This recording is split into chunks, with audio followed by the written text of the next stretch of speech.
This is not a prediction. This is a preparation. Every civilization in human history believed it would last forever. Rome believed it. Every empire before and after it believed it too. And every single one of them was wrong about something they never saw coming. Tonight, we're not asking if it happens. We're asking, if it does, what do you actually need to survive? Let's set the scene.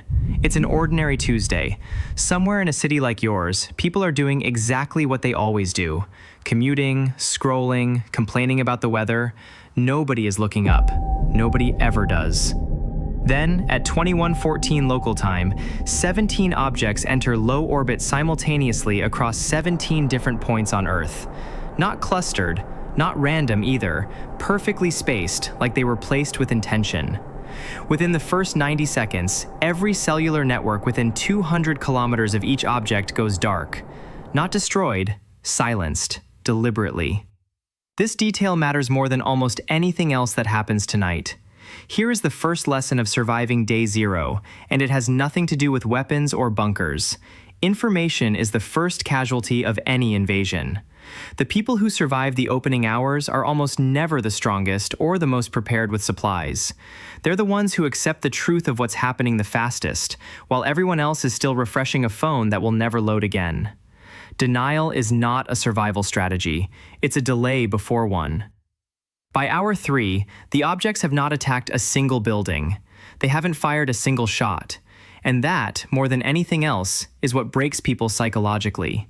Humans are wired to survive threats we can see and react to instantly. We are not wired to survive patience. An enemy that watches and waits doesn't trigger the fight-or-flight instinct that's kept our species alive for 200,000 years. It triggers something worse: paralysis.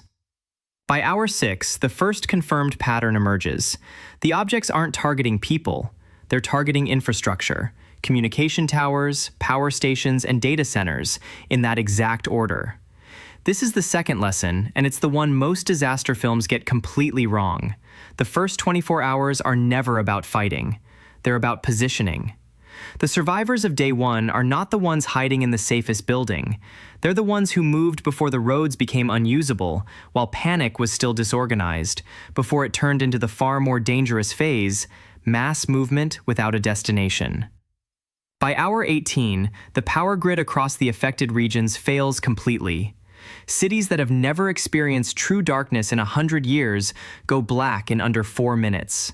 And in that darkness, the real test begins, not against the objects in the sky, but against the version of humanity that emerges when the lights go out and no authority is coming to restore order.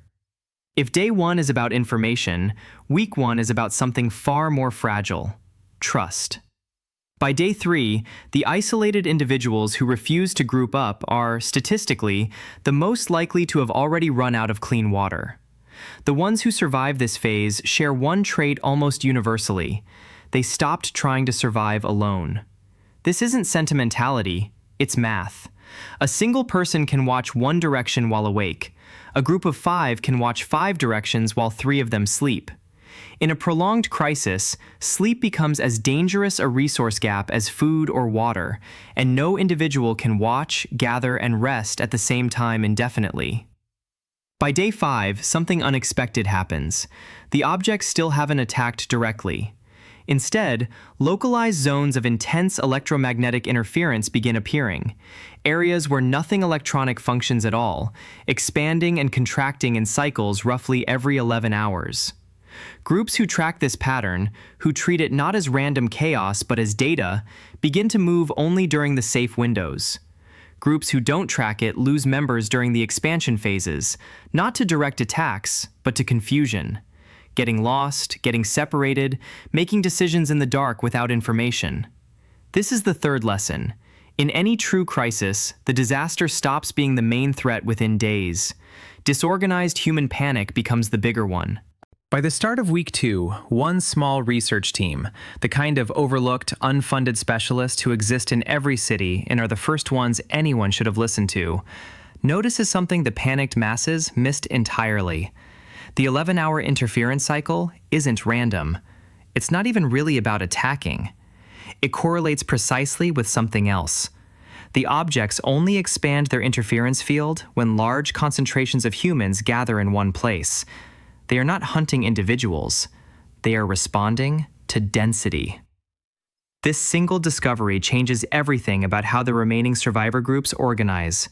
Cities, the very structures built on the idea that concentration equals safety, become the most dangerous places on the planet. Small, dispersed mobile groups become the safest. It's a brutal irony. Every instinct that built human civilization, gathering together, building cities, centralizing power and resources, becomes, for the first time in our species' history, the exact thing working against our survival. And here's the deeper truth hiding underneath this discovery, the one this entire episode has been building toward. The invaders never needed to defeat humanity directly. They only needed to understand one thing about us and let our own patterns do the rest. By day 12, the research team's discovery reaches a handful of the remaining organized groups, and it forces an impossible decision. Stay together in the shelter that has kept them alive, fed, and organized for 12 days, the place where trust was rebuilt, where a functioning group finally formed out of strangers, or split apart, right when they've just relearned how not to be alone. This is the moment every survival story eventually arrives at, in fiction and, we have to assume, in reality too. The choice is never simply fight or flee. It's almost always this. Do you hold on to the safety you've already built, or do you risk everything on new information that logic says you should trust? There is no clean answer given here, and there shouldn't be. Real survival scenarios don't resolve into a single correct choice with a green check mark. They resolve into probabilities, incomplete information, and people doing their absolute best with what they know in the moment they have to decide. What we do know, from every historical parallel we have, plagues, sieges, collapses of every kind that came before this one, is this. The groups who survive longest are rarely the ones who make the correct choice. They're the ones who commit fully to whichever choice they make and adapt faster than the situation changes around them. Hesitation, more than any wrong decision, is what actually gets people killed. Let's step back from the scenario for a moment. None of us know if a night like this is coming. Realistically, it probably isn't, not in the specific way we've just walked through it. This was never really about aliens. It was about a much older question dressed in a new costume. What do you actually need to survive? Not the invasion. Life. The ordinary, unspectacular collapse that happens slower and quieter. Losing a job, a relationship ending, a plan falling apart.